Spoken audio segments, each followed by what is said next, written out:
If I was to think about the First World War, which began in 1914, to be known as the Great World War at the time, one would often envisage soldiers dying, being heroes, fighting for one's country, perhaps young men hiding in trenches, relying on each other, true heroes, or maybe cowards.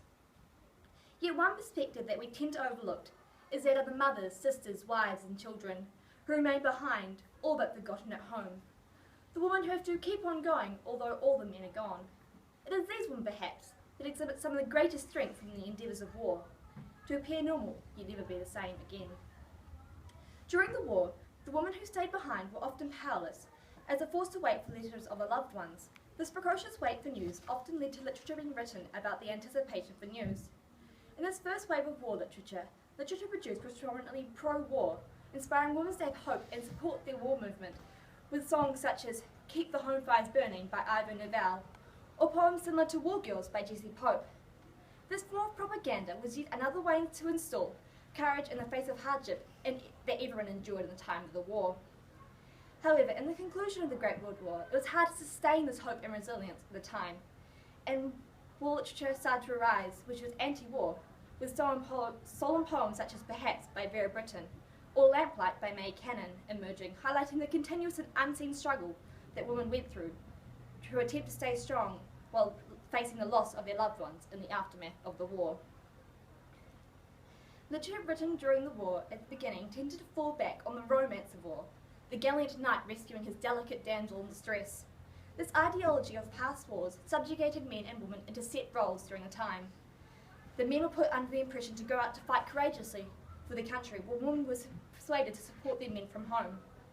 War Girls is a prime example of how women at the time were expected to carry on after the men had left, no matter how hard or strange their life may be.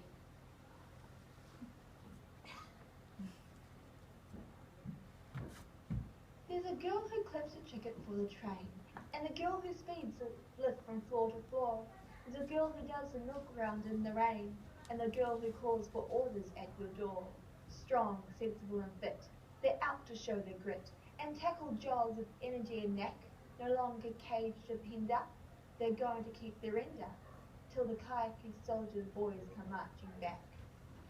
There's a motor girl who drives in heavy rain. There's a butcher girl who brings you joints of meat. There's a girl who calls, all fares please, like a man, and the girl who whistles taxis up the streets. Beneath each uniform beats a heart that's soft and warm. Through the canny mother's wit, they show no lack.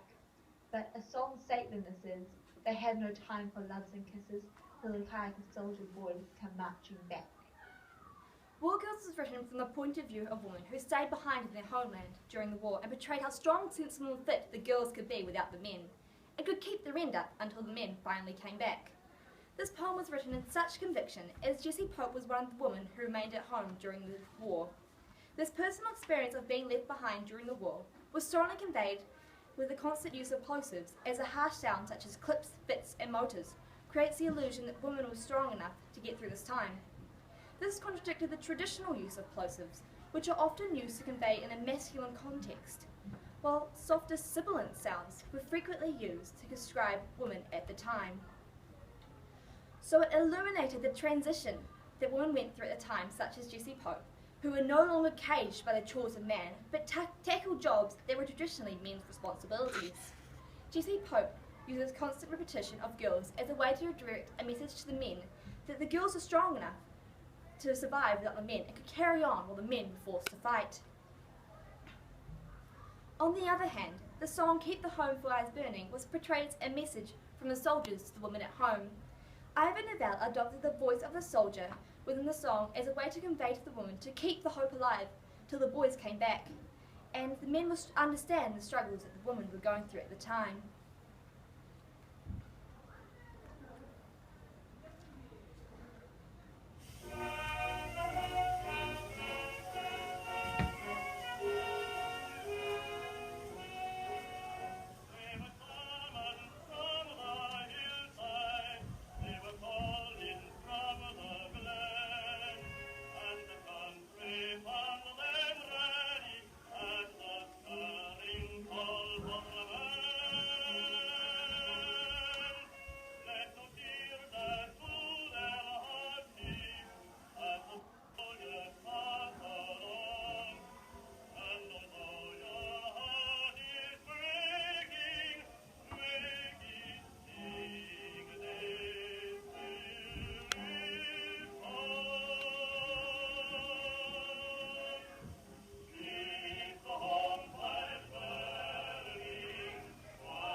Within both pieces of literature, second person was used, as you are the one being spoken to, and although directed at two different audiences, with war girls talking from the woman to the men, and keep the home fires burning as in converse, by comparing both pieces of literature, it can be considered a conversation between the two sides of war, the men who left and the woman who stayed behind. A reason behind this positioning of the speakers being in contrasting positions in these two pieces in the literature could be a result of Jessie Pope being a female writer from the female's perspective, while Ivan Nouvelle is a man who writes from the male perspective. As this is the only side of war which each author experienced. The language used in both pieces is colloquial for the time, as laddies and girls refers to in both texts was language used by the masses who had not received a high education. Propaganda in war literature was often colloquial language directed of message of patriotism towards the masses, as out of 17 million deaths during the war, over half the fatalities were born from the working class. As the masses were the ones most affected by the war, it was critical for them to support the war movements, so propaganda such as war girls and keep the home fires burning was often directed towards them to ensure the message of patriotism remained and the most pro-war during the beginning of the war. Keep the Home Fires Burning is composed in F major, which creates a light, happy tone to the song, making the message seem far lighter than the actual cruel reality of war, that the soldiers may never return home. Ivan Nouvelle uses simple manipulation on the audience's part to create the idea that war was an adventure for men to embark on, and not a life-endangering war. The tempo de marca of the song creates longevity to the piece, with its marching rhythm has a timeless association with war and is used even today in pro-war songs. Both pieces of literature incorporate the voice of the woman, as although Keep the Home Fires Burning is composed by a man, the lyrics were actually created by his friend, an American lady called Lena Ford. As a result of this, both texts features the words from a woman who has a true understanding of the impacts of war on women at the time, and we're not using second-person accounts to create the song or poem. These texts written during the first wave of war literature will be able to be written in such an upbeat and light-hearted character, as the true horror of war had yet to rear its ugly head.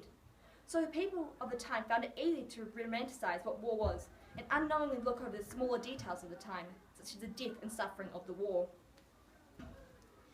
However, when the horror of the war did reveal itself to the woman, at the time there was very little to be done about it, as the men had already left, their fates already decided. So all the woman could do was stay strong and hope for the safe return to their loved ones. However, this optimism diminished as the war ended, and the hope for the safe return of the soldiers was dashed. It was during this time the second wave of war literature came through, consisting mostly of anti-war messages, such as Perhaps came about, unveiling the true suffering that women felt after the men had passed away.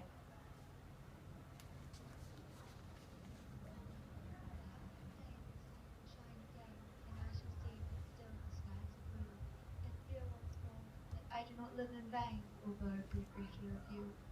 Perhaps the golden meadows at my feet will make the sunny hours of springs and gay, and I shall find the white May blossom sweet, though you have passed away. Perhaps the summer woods will shimmer bright, and crimson roses once again be fair, and autumn harvest fields a rich delight, although you were not there. Perhaps some day I shall not shrink in pain to see the passing of the dying year, and listen to Christmas songs again, although we cannot hear. But, though kind time may many joys renew, there is one greatest story I shall not know again, because my heart for loss of you was broken long ago. The Hats was written in 1916, and although it was at the very end of the war, it was after Vera Brittain received word that her fiancé, Ronald Leaton, had died during the war. Perhaps it's a eulogy, almost written as a letter to a loved one. The fact that she chose to address Roland directly is particularly poignant to the reader, as she is aware she is gripped by the early stages of grief and still feels his presence in her life. Each line of the poem expresses her uncertainty through the adverb perhaps until the final stanza, where she confronts by the fact that she has yet to accept Roland's death. By employing pastoral seasonal imagery such as a mayflower and rose, Brittain is able to communicate how bittersweet life without her fiancé is now. Weaved within the poem is subtle anti-war messages, as Vera found herself broken by the loss of her fiancé, and in turn broken by the war, which took him away. This poem almost acts as a reply to the poem The Soldier, written by Rupert Brooke, as within Brooke's poem was a message to those he loved to remember him, his death with content happiness, and think, this heart all evil shed away, as the soldier believes that he will die in peace and prosperity. But in Vera's poem portrays how at the time she could not accept the death of her loved one, and as easily and shrinks away in pain with the sadness of Roland's death. And as the poem was written shortly after the news of Roland's death, the presence of Roland still felt heavily by Vera, and it will take time for the pain of his passing to fade away. Just as Vera found herself grappling with the sudden passing of her loved ones, so did the May Cannon, who wrote the poem Lamplight in 1915. This poem portrayed the grief and loss May felt after her husband died during the end of the war. Both women try to find a path of moving on for their loved ones. However, May Cannon is far more confronting with her anti-war message, as she was broken by this war, whereas Vera never mentions the war at all. We plan to shape the world together, you and I, being young and very wise. Now, in the light of a green shade of lamp, I almost see your eyes. Light with the old gay laughter, you and I, dreamed greatly of an empire in those days, setting our feet upon laborious ways, and all you asked of fame was across swords in an army list, my dear, against your name. We planned the great empire together, you and I, bound only by sea. Now, in the quiet of a chill winter's night, your voice comes hushed to me. Full of forgotten memories, you and I dreamed great dreams of our future in those days, setting our feet on undiscovered ways, and all I ask for fame, a scarlet cross to my breast, my dear, for the swords just by your name. We shall never shake the world together, you and I, for you gave your life away, and I think my heart was broken by the war, since on a summer's day you took the road we never spoke of, you and I dreamed greatly of an empire in those days. You set your feet upon the western ways, and had no need for fame. There's a scarlet cross on my breast, my dear, and a torn cross with your name. Unlike War Girls and Keep the Home Fires Burning, the poems Perhaps and Lamplight are written in first person, with the repetition of you and I in Lamplight, and you and Perhaps. It refers to the author themselves and you, the loved one they lost. The audience is merely an observer to this final letter between the women who remained at home and the men who went to war and never returned. Although both poems convey an anti-war message, Perhaps exhibits this message far more subtly, as she never mentions the war itself. Instead, she focuses on the time it takes to recover from war, personifying time as though kind time were a person to make her forget the pain and move on. May Cannon, on the other hand, blames that her heart was broken by the war, thus directing her pain of love and losing the loved one she lost squarely onto the war. May reflects the irony of the war, as a scarlet cross is all that is exchanged in the life of her beloved husband, as though his life had small cost to the greater good of the country. Beval, May's husband, was portrayed as a man who sought fame. However, when he went to war, he no longer had need of fame, as now he was considered a valiant hero who gave his life up for his country. This cheap exchange for the life of May's husband made it far more difficult for May to move past his death, and was still looking back at what we had